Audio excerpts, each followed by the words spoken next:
the bounty hunters. So, all in all, I'd say the kid's going to be a pretty standard and safe driver. He likes the fun, but unless it's a drone he can repair without possibly squishing a passenger, the boy's all about local speed limits. Air farce explains before his communicator starts beeping. He pulls it out and checks it. Huh, interesting timing. He notes. What is? Jade asks, and he holds his communicator up for her to read. Oh my gosh! The 9-foot-tall little girl all but bounces off the van, jumps down a level, slips on the ducts with a curse, then races out of the hangar bay on all fours. Air farce chuckles as he jumps off the Air Vaughan and heads to the edge. Can I have some explanation, please? Harika asks. Sure, little George has finally decided to hatch. We were growing a little worried as he was taking his time, but we have a new youngest member of the crew, until, of course, Onyx finally pops. She's scheduled next, but honestly, with how late George was, we thought that he might end up the younger, or perhaps not even arrive at all. Air farce says as he calls up an elevator and kicks off all the ducks. Coming with. You want to see a human hatch from a Kobe egg? Yes, I do, Harika says as she joins him on the elevator. This visit is unusually exciting for one going so well. Normally there's only fighting, rushes to the medical bay, and cargo bays full of junk when everything looks like it's going to be a failure. What can I say? We do things differently? Air farce notes. I'm surprised you didn't run after your daughter.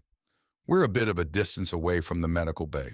Short of teleporting, we will not be there first no matter what. There will be a crowd, and if we take things nice and slow and arrive piecemeal, we'll all see the new little squirt in time. So why the name George? Well, in a couple Kobe languages, George is phonetically similar, if not identical, to the name Jor, which means skillful mind. But it's also a human name, one with both an excellent history in St. George the Dragon Slayer, and very commonly used. So he has a name that respects both his parent species and is both common and respectable. The other idea was Alexander, but there's no Kobe translation for that one. Sounds go-bish, Harika notes as her legs easily find the gaps between the rubber ducks.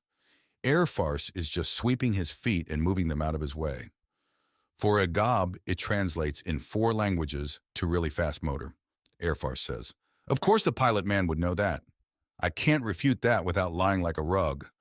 Air farce says before out of seemingly nowhere a pair of massive hands, covered in thick black fur and tipped with massive claws, grab him and he's pulled out of sight.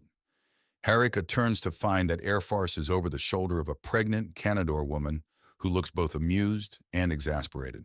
Excuse me, miss, Onyx remarks, but my man tends to drag his feet when he's not behind the controls. It's all so slow anyways, Air farce mockingly calls out, and Harika smiles. Oh, I don't mind. It's clear that there's a... She glances at the pregnant woman's stomach. Lot of affection. There is, and the way to keep it that way is to remember just how boring it would be to have the perfect man, Onyx states. Oh, by the way, you're the social worker, right?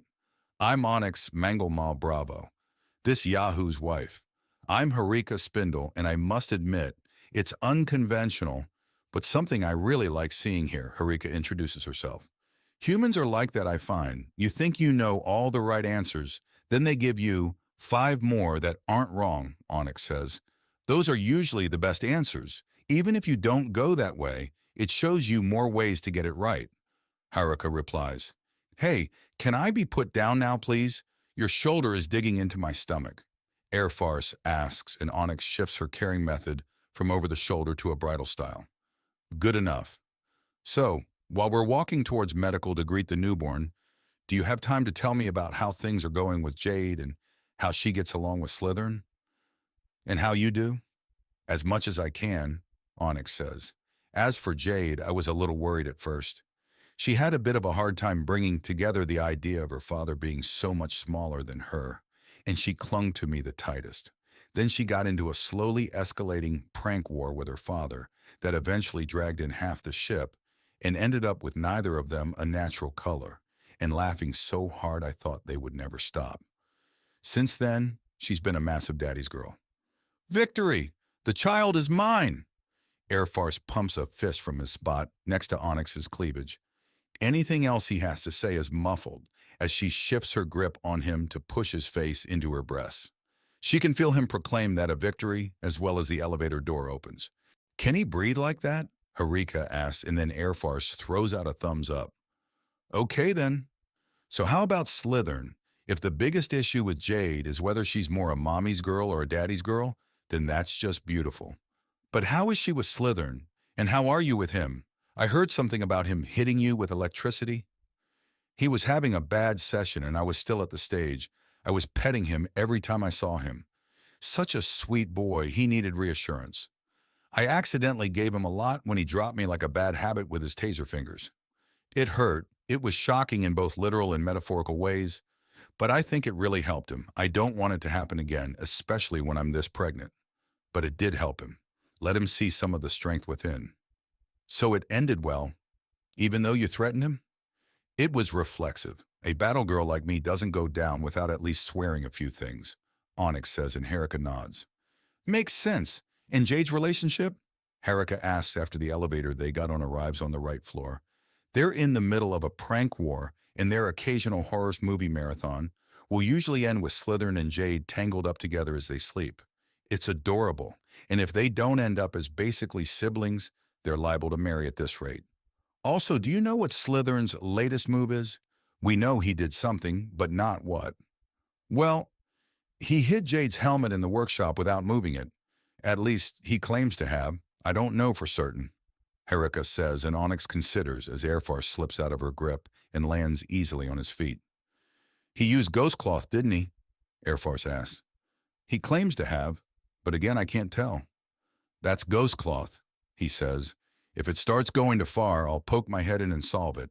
We don't want things getting broken for no reason. The last turn then reveals a fairly crowded hallway with little room to navigate. Hovering just outside is a small drone that's projecting what's happening on two screens facing opposite directions, from the point of view of Slithern, if the occasional hair falling in front of the camera lens is anything to go by.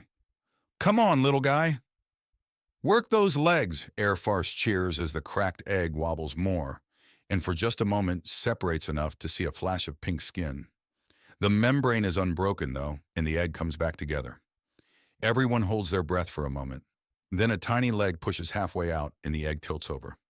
From inside is the sound of crying as the egg wobbles and vibrates, and Cindy climbs up to help carefully peel the shell away, showing a healthy baby boy that reaches for her, and she picks up with a huge dopey smile. Next to the bed is Gregory holding the Orhanas infant, who's watching with fascination at her younger brother's birth, as Litha is right there with a diaper and swaddling blankets ready. As Cindy starts to nurse the newborn, there's a cheer from the hall that gets Slithern to turn around and glare if the lowered eyelid is any indication. His head pokes out with the camera view following him. A very slight distortion is in the air, likely a sound baffler to stop them from disturbing the babies. Do you mind? Slithern demands, and the crowd breaks away. He then looks from side to side. By the way, the moms and dad have come to an agreement about our little booger. Her second name will be Dawn, and her last name will be Schmidt Powercoil, but her first name will be whatever word the Orhanas use for the shifting of one of their years to the next. We're still waiting on the translation, and if it sounds stupid, we call her Dawn in the day-to-day, with the Orhanas one being the paperwork name. Makes sense? Sir, yes, sir. Half the hall barks, and Slithern flinches back before sticking his head out and glaring at them. You activated a sound baffler. Only you heard that, little buddy. The hat says genially and gets a cybernetic stink eye regardless. It's the principle of the thing, he says before pointing to the projector. Now, unless you want this cut off, shh. Then he ducks back into the room to everyone's amusement. He's going to be just fine as a big brother, someone says, and there's a lot of general agreement. So did anyone else see that? Captain's got some Scandinavian in him poking out, another voice says. Pardon? Scandinavian? Harika asks. Oh, the social worker. Name's Bernard Ding, they call my dong. Why? In some classical songs, the sounds of bells can be replaced by singing ding-dong. Dong answers, and your relationship with Slithern? Pretty good. I help him with his legal paperwork and stuff. My family has been lawyers for a while, and I'm the idiot that couldn't cut it in the office. So I went to do the real brainy work of marching and breathing at the same time. Dong remarks. I help him on occasion with his martial training, but I'm one of the boring ones. Granted, he will occasionally listen as I rant on the weird laws we find at places, and he tends to ask some pretty good questions. I see. So you're more distant. At the moment, he'll slither around and start hanging with different people as the mode strikes him. There was a while he was interested in explosives, so he spent a lot of time with Mustard and Itchy. Dong explains, pointing to the two soldiers in question. Explosives?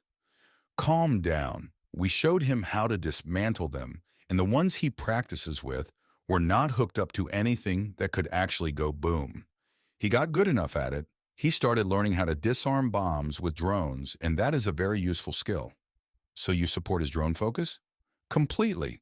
It lets the kid be all kinds of helpful, know he's being helpful, and keeps him almost entirely out of danger. One of the two men says, "Oh, by the way, I'm Mustard.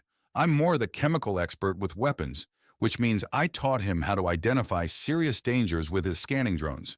At the rate the kid's learning, he's going to outright replace me." "What replace you?"